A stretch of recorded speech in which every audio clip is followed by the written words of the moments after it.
Tehilim Perek Lamed, Mizmor Shir Chanukat Habait le David, Aromimcha Adonai Kidilitani Velosimarta Oivaili. On connaît bien ce Mizmor parce qu'on le dit tous les matins dans la tfila de Hodou avant Baruch Shehamar. D'ailleurs, il y a quelque chose d'intéressant à constater, je n'ai pas de réponse, il faudra fouiller. C'est que tous les matins, quand on dit ce Mizmor, on commence à Aromimcha. Dans la tfila de Hodou, il y a 3 passages, Hodou, Kel Nekamot et Aromimcha.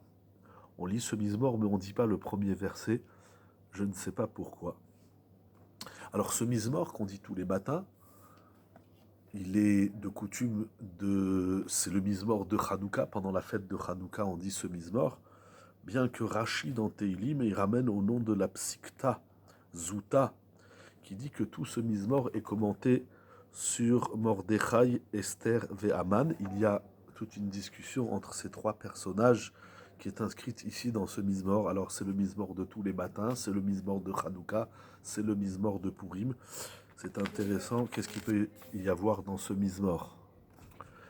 Selon le Radak, rapporté ici dans Teilim édition Metivta, David Amelech reçoit l'information par le prophète Nathan qu'il va avoir un fils qui construira le Beth Amikdash, comme il est dit dans Shmuel Bet, chapitre 7, versets 12 et 13, où Akadosh Baruch Hu, par le biais de Nathan Hanavi, va annoncer à David Amelech, au roi, qu'il va avoir un fils qui va bâtir le Beth Amikdash.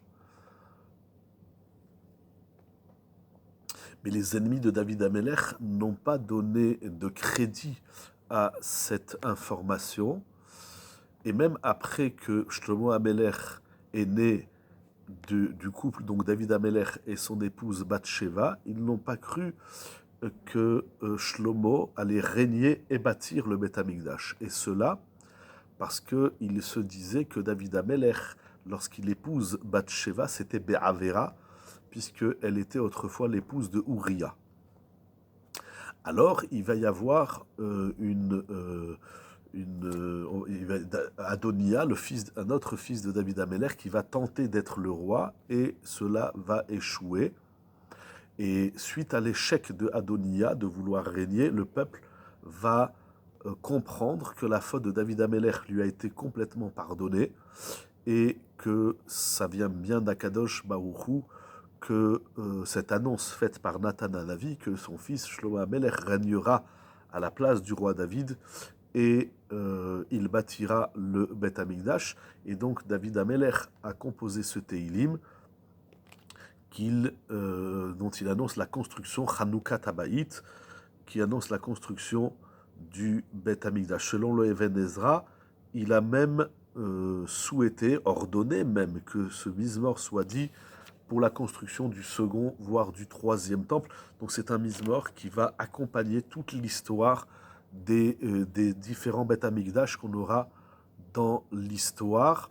Donc c'est intéressant, c'est-à-dire que le Beth Amikdash, il est fondé, il est bâti sur cette annonce de Nathan Hanavi qui annonce par conséquent le pardon de la faute de David Amelech et l'intronisation de son fils. C'est intéressant que le Beth Amikdash remporte toute cette notion de la mechila, du pardon de sa faute et de la succession de son fils. Il y a certes dans le Beth Amikdash la présence d'Hachem, d'ailleurs comme il va le dire par la suite au dernier verset, les man yezamer chavod veloidom Adonai Elohai le'olamodeka. Bien évidemment, le Beth Amikdash manifeste la présence, l'honneur, la gloire divine, et ça fait partie peut-être de la gloire divine, et certainement même le pardon qu'Akadosh Baruch Hu offre à l'homme, un pardon qui est tel au point où il peut être à même de bâtir le Beth Amikdash, c'est-à-dire la résidence, de faire résider Hachem dans le monde. C'est incroyable, le pardon, c'est pas comme chez les hommes, on entend oui, je te pardonne, et puis en vérité, à l'intérieur, je suis encore rongé de ce que tu m'as fait. Lorsqu'Akadosh Baruch Hu pardonne à l'homme, il lui donne tout. C'est comme si voilà, la faute est effacée, il n'y a plus rien. Alors David Amelech a fait un gros travail, certainement, comme on le voit dans l'histoire des Nevi'im et comme on le voit dans son livre de Teilim extraordinaire. Et ce gros travail de David Amelech lui a permis d'accéder au pardon d'Hachem qui a tout effacé. Et Akadosh dit, c'est toi qui vas bâtir le Beth Amikdash. Alors justement, ce qui est intéressant, c'est qu'en vérité, ce n'est pas David Améler qui va construire le Beth Amikdash, mais il met au monde un enfant du nom de Shlomo Améler, le roi Salomon, et c'est son fils, donc il lui succédera au trône et à la construction du Beth Amikdash.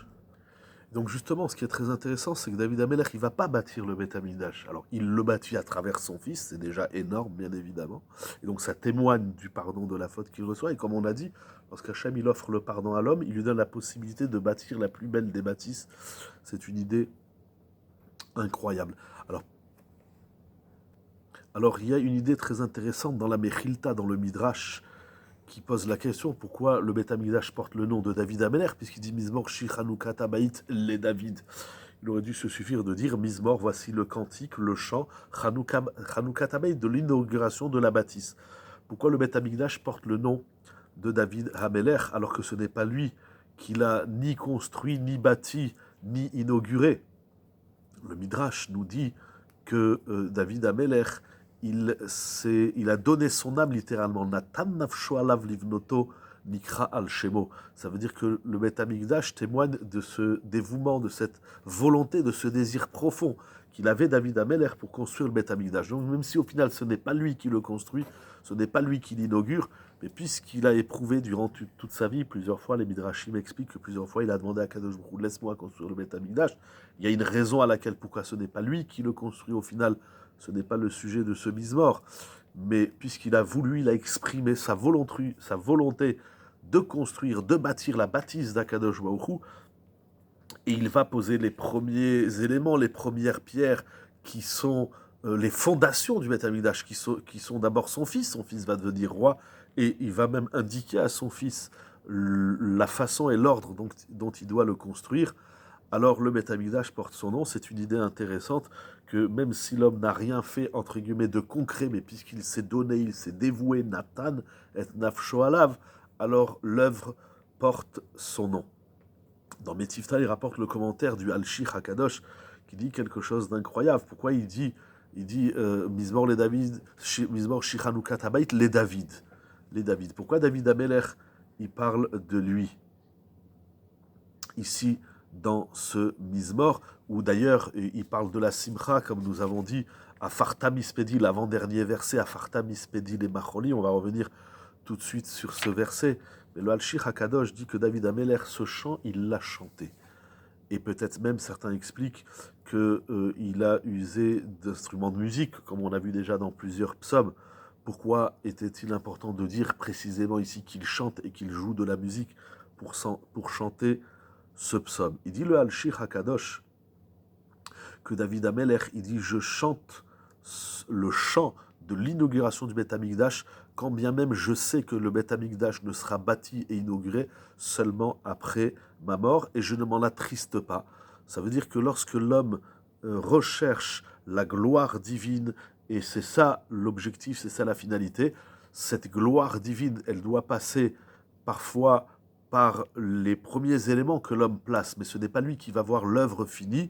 Eh bien, David Améler dit « Je ne m'attriste pas de ma mort, puisque je sais qu'après ma mort, le Beth Amikdash sera bâti et inauguré. » Alors, pour parler ne serait-ce que d'un verset de ce Mizmor qui est extraordinaire, « Afarta mispedi le macholi » David Améler, il constate qu'Akadosh Baruch Hu a renversé ces moments de deuil, parce que mispedi, ça veut dire mon deuil.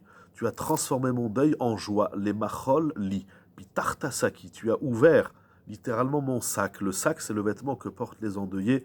Vate azereni simra. C'est incroyable, c'est que David Améler, il nous fait ici réfléchir sur une idée fondamentale dans la vie.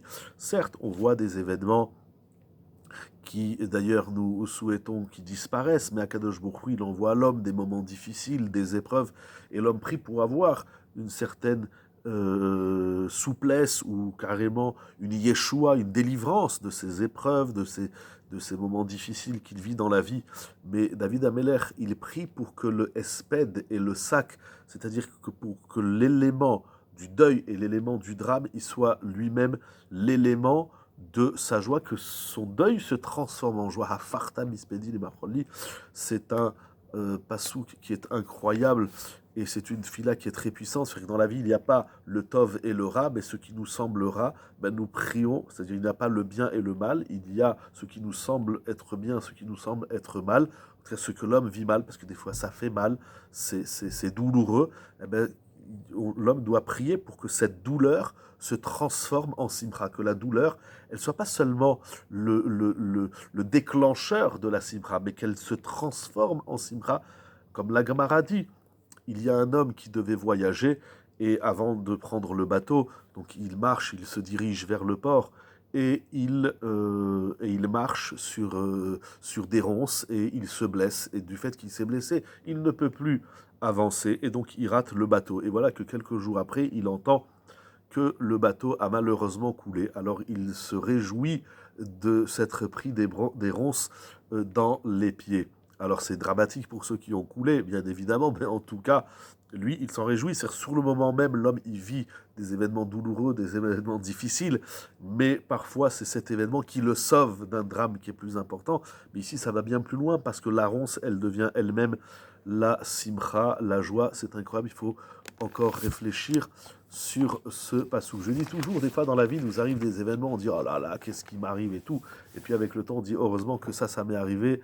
Enfin, j'ai pu éviter quelque chose de pire, ou plus fort encore, c'est que la ronce, elle devient elle-même la simra.